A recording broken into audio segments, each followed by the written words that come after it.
If your business isn't growing, there's a good chance you've asked yourself one of these questions. Do I need more traffic or do I need a better website? More SEO, more social media, more ads, or should I be improving the website that I already have? The problem is if you focus on the wrong one first, you can waste a lot of time and a lot of money. So today I'm going to help you figure out which deserves your attention first so you can stop guessing and start making smarter decisions. Let's dive in. Welcome back to the show. Today we're talking about traffic versus conversion and which one should you focus on first and how do we tell which one to focus on first? So let's, before we dive in, talk about what each one of them is. So traffic is getting more people to your website. So more people basically walking by your storefront.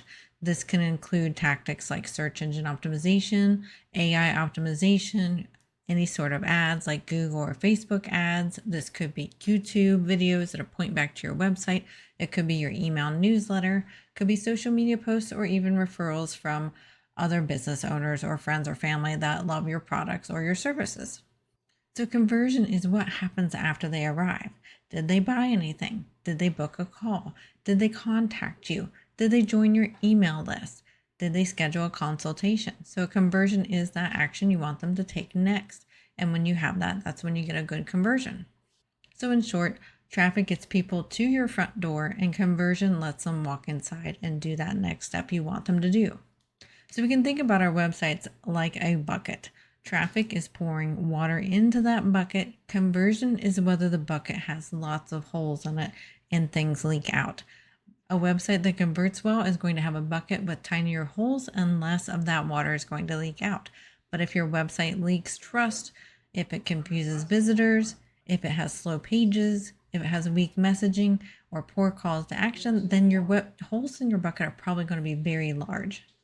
This could be caused by poor call to action, lots of different variables, because if you start adding more water to this leaky bucket, the ones with the large holes, you're just going to be losing all that traffic that you worked hard for. So we don't want to buy a bigger hose if your bucket has these large holes in it.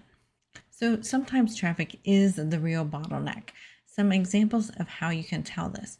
Your website does convert well for the people who do arrive there. Customers love it. You get existing traffic and it converts, but almost nobody knows that you exist, but the people who do end up converting. So then we want to think about traffic becoming the priority. We might want to improve our search engine optimization or our AI optimization. We might want to have YouTube videos that help feed into our website. We might want to have partnerships with other business owners or customers. We might have some sort of affiliate or referral program. We might want to make sure we're doing our email newsletters regularly. We have quite a few topics on that in our podcast on that one. So a great website that nobody visits won't grow your business either. So if you don't get enough traffic, we need to fix that. If it converts well, but you just aren't getting the sales you want because you don't have enough people showing up into your door, that's where we want to focus on next. So I have a decision framework that's going to help you decide which one do we need to work on first. So ask yourself these questions. Do I already have consistent traffic? If no, then that's where we want to start. So use something like Google Analytics or whatever you have in your platform to analyze how much traffic do you get already. And then question number 2, when people visit, do they take the next action you want them to take? If the answer is no, then you need to work on conversion. If the answer is yes, then you need to get more people in your door. You need more traffic. Do people understand what I do within a few seconds? This is really mostly key. This is a conversion thing. So I want you to listen back to episode 164 if you haven't yet with Joss Hall. It really helps your conversion if you have your messaging right. And that's a really great episode on messaging and helps people know what you do within a few seconds. You might also be missing trust on your website. So do a search on smarteronlinebusiness.com website and search for the word trust so you can find some of our episodes on trust if you need help around there. Another question is, would sending 1,000 more visitors today actually increase my sales?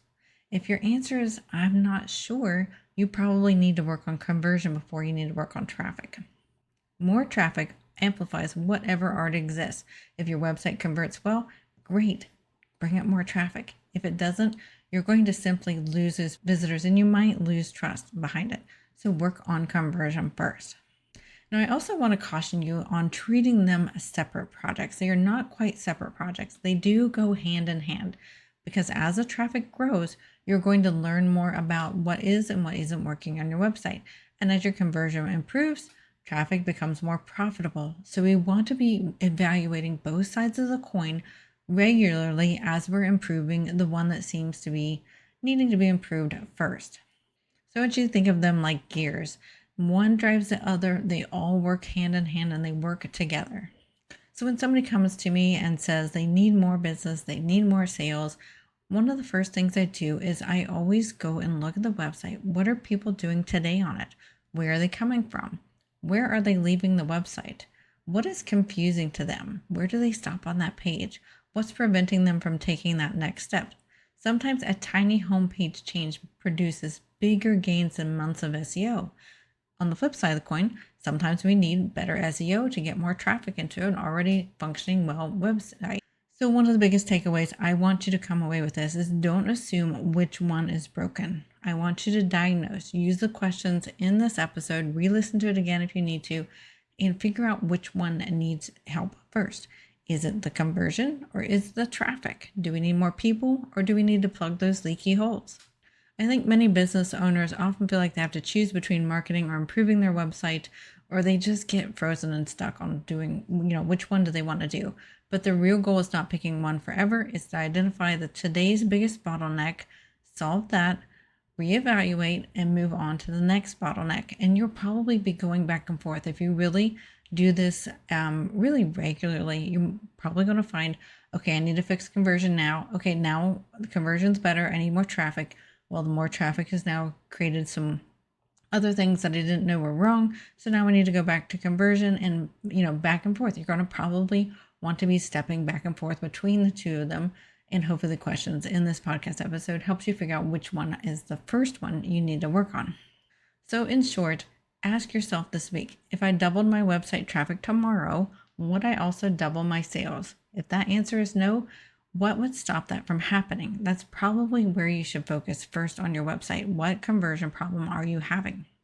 Business growth isn't about doing everything all at once. We do so much better when we focus on a single task at a time, and it's about solving that next big problem next, and then moving to the next problem after that. Sometimes the problem is traffic, sometimes it's conversion, and the key is to knowing which one is which and which one do you need to work on now. Because when you focus on that right bottleneck, everything else starts working a little better. That's all we have for this week's episode of the Smarter Online Business Podcast. I hope you thoroughly enjoyed it. And if you'd be so kind, please share this with a business friend. That helps get our word out to other business owners just like you, so we can help them have effective websites that really help them sell, make the money that they need to do, help the people that they want to help, and really grow and make this world a better place.